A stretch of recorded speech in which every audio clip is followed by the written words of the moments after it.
What's up, small business heroes? Welcome back to Small Business PR, where we break down all the accessible strategies for marketing and PR that you can't Google and that the industry agencies will not tell you. Gift guides. Many of us are product makers in the audience. We're always figuring out how can we get more sales, and getting featured in a media, getting in a gift guide for free is the number one most powerful way to not only skyrocket your sales, but also your SEO, your credibility, and make yourself seen as a truly legitimate brand that people love, a noteworthy brand, a buzzworthy brand. Today, we're going to talk about all of the FAQs around getting into gift guides. This is something that we cover in our PR program because we have a lot of product makers from all different niches, and they all want to know what are the etiquettes around follow-up, around pitching, around sending samples. So we're just going to go through it. The first question I get asked all the time is, Gloria, when is the best time to pitch for gift guides? If you want to be in a digital publication, which most of us do because it's searchable, things like a Refinery 29 or a Well and Good or even a Forbes that's a digital, they can write gift guide and product recommendations up until 24 hours before the holiday. How many times have you seen last minute gift guides pop up online? Especially if you have a digital gift card or something that can be shipped immediately, you can even pitch 1 week before. You want to give yourself a little bit more room and not be so cramped and stressed out. I always recommend starting to write your pitch 2 months before, and then 1 month before, after you have your pitch super nailed down. And by the way, this is something that you can learn by following my CPR pitching method. You can watch the masterclass, which is linked in the show notes. You'll learn how to write the structure of the pitch with the subject line, exactly how to start the sentences and how to conclude. That's covered. Let's say you have your pitch covered. You know what you're pitching. You want to start to send it out at least a month before that holiday. It means that for the Q4 holiday rush, if it's Black Friday, you want to start pitching in late September to October. If it's Mother's Day, you want to start pitching in April or beginning of March. If it's something around Valentine's Day, you can start pitching in the beginning of January. You want to give yourself at least 1 to 2 months of runway. Don't feel like you're too late because we had so many people who pitch last minute and get featured. And here's the thing. I interviewed someone who does shopping lists and gift guides for New York Post shopping. She says that they even write articles about how to spend your Christmas gift card. So there's even after Christmas gift guides on what you should get and what you should gift. There's always a blue ocean of opportunities. You just have to know that the opportunities are endless and be willing to go after those opportunities. Don't ever keep yourself small, keep yourself stuck, and convince yourself to not put your name in the hat because everything you want in your business is on the other side of pressing that send button. So it's my job as your PR coach and unofficial hype woman to tell you to keep pressing that send button because there are so many opportunities to get featured year round. You just have to believe it. If you don't want something that's digital, if you want to be in a print publication, we had someone get into Oprah's favorite things, for example, that's probably going to be a couple months before. That's a longer runway time because they have to print it. They have to finalize it. That's going to be a much longer time frame. So you're going to want to pitch probably 3 months beforehand or 4 months beforehand. If you do that 3 to 4 months for a digital publication, it might be too long of a time frame and they might say, why don't you circle back a little bit sooner? Rule of thumb is 1 to 2 months for digital, for print 3 to 4 months, if not more. Another question I get asked all the time is, Gloria, do I have to send samples? Actual editors, I'm not talking about the influencer of the week who's trying to get free merchandise, like credible journalists, credible writers who write for these magazines. A lot of times they won't even need samples because they have so many samples. They are filled with samples. They actually don't even have room for it. I interviewed the beauty editor at Allure and she's like, I don't even need samples. I want to know your mission. I want to know why you're different. I don't technically need it. For some people, they do want a sample. If it's, for example, Home Shopping Network or a TV show or Good Morning America, who's one of the TV presenters I had on the show, I asked her about this. If they are debuting, if they are showing that product live on TV, then yes, they will want samples. They will want to have the finished product there. But for a lot of times to get featured in a gift guide or a product roundup, we had someone in our PR program who makes clean beauty and she got featured in Elle without knowing the journalist, just using the steps in our program. She didn't have to send a sample for that. And she was actually featured in one of the top 10 skincare oils of the year. It's definitely not a requirement. And anyone that's asking you for too many samples, I would be wary. Then it gives me red flags. Alarm bells sound, then I'm thinking, is this person really a legitimate writer or are they just trying to get free stuff? Here's another thing. If it is low cost for you to send a sample, then do it. But if you make something that's very expensive, then maybe just give them a taste of what it's like. Maybe give them a behind the scenes video. Or if you make really expensive speakers, I'm not going to have you ship a speaker, but maybe have them listen to an audio track. Or if you have an ingredient that's very expensive, give them a video. Or give them like a little taste of it. If you make very expensive sheets or silk kimonos, maybe it's just a little tile, a little 4x4 inch of material so they can feel it. So they can still get the idea of what you're doing without you having to go out of pocket and really wreck your budget to send a sample. But I always say you don't need to send samples as a prerequisite to get featured. All of the people who have gotten featured in our PR program have not had to send lots of samples. That's just the way it is. Another question I get asked all the time about gift guides is, Gloria, I make multiple products. Which one should I pitch? This is such a good question because I get it. We love our products. All of them are our babies. And you might be thinking, well, I can't pick a favorite child. Well, here's the thing. You need to, because if you want to send a journalist a pitch they're going to love, you need to stay away from sending them the entire marketing brochure or order form. That is the quickest way to come off as salesy and to come off as someone who is just trying to get out of buying an ad. Everything that I teach here is about turning your marketing and sales pitch into one that a journalist will like. You want to steer away from anything that looks like an order form, a product brochure, a pitch deck with all the list of your products. It just means that you have not done the job to understand what is the best fit for their audience for that season. The best pitches that get featured have 1 or 2 maximum products. When you're deciding what product that you should pitch, think about what is the season, what is the occasion.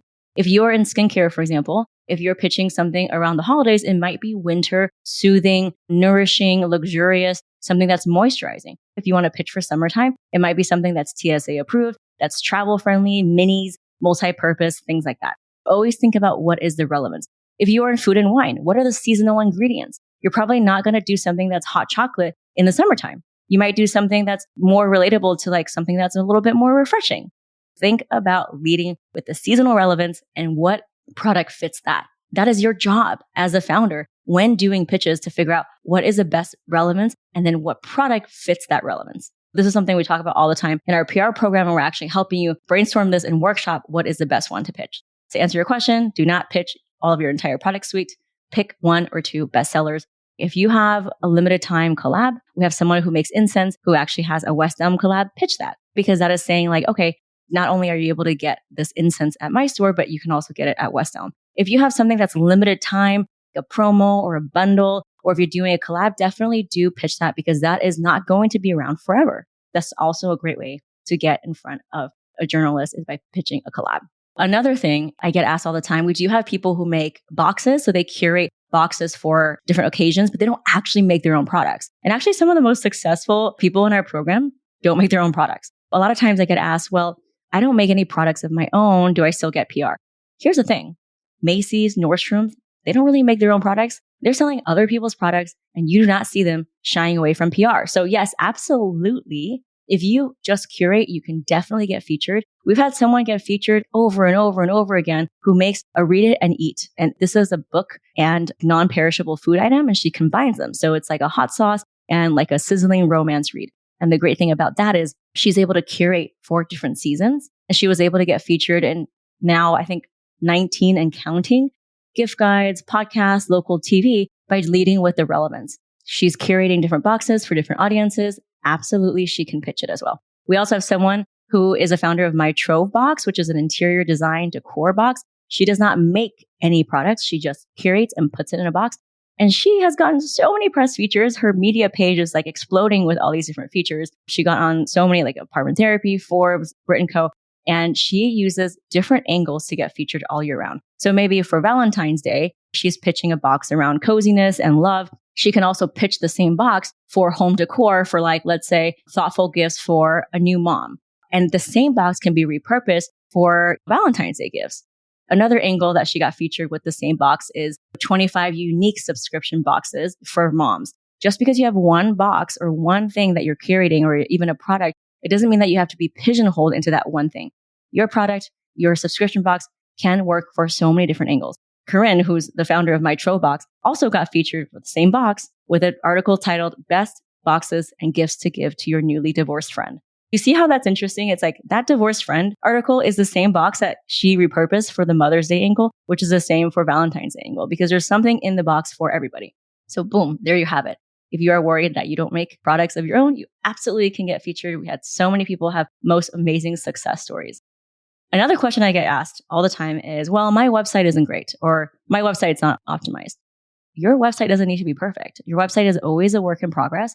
My website is pretty crappy, but you know what? I'm not making sales through my website per se, right? All they need is a way for them to share with their audience a link to purchase. So maybe it's just one page where they can purchase that one item. Your website doesn't need to be this crazy thing, but it does need to have a way for people to find out about you and make that order. So that's really the minimum. And no, you don't need to have crazy amount of followers. You don't need to have a lot of customer testimonials. It's really about what makes your product unique and interesting and relevant to that season. Remember, journalists are always looking for fresh new perspectives. They're always looking to hunt for indie brands and interesting makers. So it's your job to make yourself known to them. Another question I get asked all the time is, I am currently out of stock, so I don't know what to do. You can also put a waitlist page on your website to take waitlist orders. That's a great problem to have, that you are so popular that you are out of stock. And guess what? People who want to know about you, they can still go online and sign up for the next release. Definitely don't let this be a barrier for you to keep on pitching, because you need to connect with the journalist as early as possible so that even if this time around is not a great fit, you know what they're covering, you've established that rapport, you've established that connection, and you have that dialogue with them. Don't let these limiting beliefs stop you from connecting with the journalist, because it takes time to build that relationship like you would with somebody on Instagram, like a potential customer. You don't want to just hit them on the head with, boom, we're launched, feature us. You want to be able to have a little bit of back and forth. So that's why I always say, start early, start often, start reaching out to the contacts who are in the media, who are in the position to cover your story. Another question I get asked all the time is, do I need to pay to get into a gift guide? I don't blame you, because there are so many times where I get spammed with all of these DMs like, pay for $5,000 to be featured in this random disruptive entrepreneur thing, that fake pay to play feature, right? We've all gotten it, raise your hand. That is not what I'm talking about when I'm talking about organic earned PR. That is a sponsored post. That is an ad. So yes, you can pay for it, but just know that you're paying for an ad. It's not going to have that credibility of, let's say, maybe Elle saying that you are one of the top 10 skincare oils. Just know that there's a distinction. When you are pay to play, it's ad. When you are getting featured, it's editorial. And editorial will always, always, always have more staying power, more credibility than any ad, because anyone can get an ad. Let's be honest. Another question I get asked is, can I get featured without tons of customer testimonials? And the answer is absolutely. The journalist is not a Yelp for you. The journalist doesn't necessarily care about your customer testimonials. They want to care about your formulation, what your story is, why did you put this together? They want to hear from fresh perspectives. They're not out there to do the auditing of what your customers are saying or how many testimonials. You should have a product that is making people happy because you're fulfilling a need in the marketplace. But having a lot of testimonials is not something that the journalist is going to ask as a prerequisite to get featured. That's never been a thing for anyone in our PR program, so don't worry about it. If you have raving customer reviews, that's great, but that's not your pitch. Your pitch is, why is this product perfect for this season? What is unique about it? Why is your take a little bit different? Why it's really effective? One of the great ways to get featured that's not sharing testimonials is like, what are some of the main and trending ingredients? What's happening this year? There's a lot of seasonal trends. There's a lot of ingredient trends. There's a lot of celebrity trends. Piggyback on that as opposed to your testimonials, because your testimonials is not your pitch. And your journalists probably don't even care that you have great testimonials, because testimonials can also be fake. Okay, I went through that really quickly. You're probably going to have to go back and rewind. I'm probably going to have to record part 2, part 3, because I get so many questions about this all the time. I'm just so proud of all of you for listening to this, because being able to advocate for ourselves, being able to say, yes, I'm not going to just put all my eggs in the social media or ads basket and really get into a gift guide, get PR for my business. That is the most powerful mindset shift that you can make. So you are listening to this, you are on this journey. I applaud you. If you want to take the next step, join our PR program. It's the most inclusive, supportive program that we have on the planet, I think, for small businesses and product. We are always trying to get you connected to journalists who write gift guides. We are giving you real-time one-on-one coaching on how you can find the best product, the best angle, and write that pitch. We give you media contacts, and it's really end-to-end full support so that your product doesn't just live in your circles, that it really gets buzz from everywhere else, that it really gets more eyeballs, more traction, and seen as a brand that people love. If you have any questions, you can always DM me at Gloria Chou PR. I cannot wait to see what angles and what are some of the stories that you will pitch your product to get into a gift guide. Hey, small business hero, did you know that you can get featured for free on outlets like Forbes, the New York Times, Marie Claire, Pop Sugar, and so many more, even if you're not yet launched or if you don't have any connections? That's right. That's why I invite you to watch my PR Secrets Masterclass, where I reveal the exact methods thousands of bootstrapping small businesses use to hack their own PR and go from unknown to being a credible and sought after industry expert. Now, if you want to land your first press feature, get on a podcast, secure a VIP speaking gig, or just reach out to that very intimidating editor, this class will show you exactly how to do it. Register now at gloriachou.pr.com/masterclass. That's Gloria Chou, CHOU, PR.com/masterclass. So you can get featured in 30 days without spending a penny on ads or agencies. Best of all, this is completely free, so get in there and let's get you featured.